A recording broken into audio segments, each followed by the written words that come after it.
અંકલેશ્વર નગરપાલિકા દ્વારા કમલમ તળાવને નવું પ્રવાસન સ્થળ તરીકે વિકસાવવાની કામગીરી શરૂ કરી છે. ₹1.50 કરોડના ખર્ચે તળાવ આકર્ષણનું કેન્દ્ર બનશે. આગામી 1 વર્ષમાં કામ પૂર્ણ કરવાના નિર્ધાર સાથે કામગીરી શરૂ છે. ત્યારે પુરુષોત્તમબાગ રોકડિયા હનુમાનજી મંદિર રામકુંડને જોડતા નવા પિકનિક પોઈન્ટ ઊભું થશે.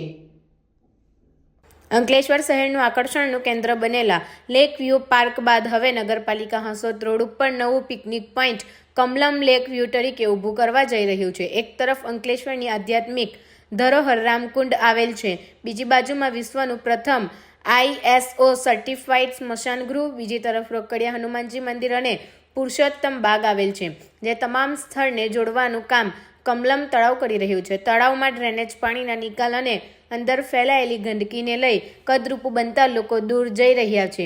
ત્યારે નગરપાલિકા દ્વારા આખરે કમલમ તળાવનો વિકાસ કરવાનો પ્રોજેક્ટ મૂકીને રાજ્ય સરકારમાં મંજૂરી મેળવી અંદાજે ₹1.50 કરોડના ખર્ચે નિર્માણ પામનાર છે. કોઈ જ ખાતમુહૂર્ત વિના હાલ કામગીરી શરૂ કરી દેવામાં આવી છે. ત્યારે કમલમ તળાવ સાથે અનેક નવા આકર્ષણો ઊભું કરવામાં આવશે, જેમાં તળાવ ફરતે વોકવે, બાળકો માટે રમતગમત પાર્ક, સેલ્ફી પોઈન્ટ, વિશેષ લાઇટિંગ, બ્યુટિફિકેશન સહિતના આકર્ષણોનો સમાવેશ કરવામાં આવ્યો છે. ત્યારે આગામી 1 વર્ષમાં કામગીરી પૂર્ણ કરવામાં આવશે. અંકલેશ્વર નગરપાલિકા દ્વારા હાંસોદ રોડે કમલમ તળાવના ડેવલપમેન્ટનું કામ ચાલી રહ્યું છે.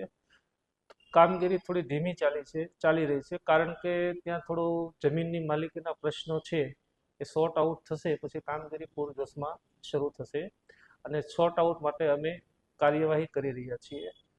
કમલમ તળાવની ગાર્ડનની અંદર આઇસલેન્ડ તેમજ ફૂટપાથ તેમજ વિવિધ પ્રકારની લોકોને મનોરંજન પૂરું પાડે એવી સગવડો અમે પૂરી પાડવા જઈ રહ્યા છીએ. તેથી અંકલેશ્વર નગરની શોભામાં વધારો થાય અને નાગરિકોને તેનો લાભ મળે તે માટે અમે પ્રયત્ન કરી રહ્યા છીએ. એ અંદાજે 1.5 કરોડના ખર્ચે એ પ્રોજેક્ટ મંજૂર થયેલો છે.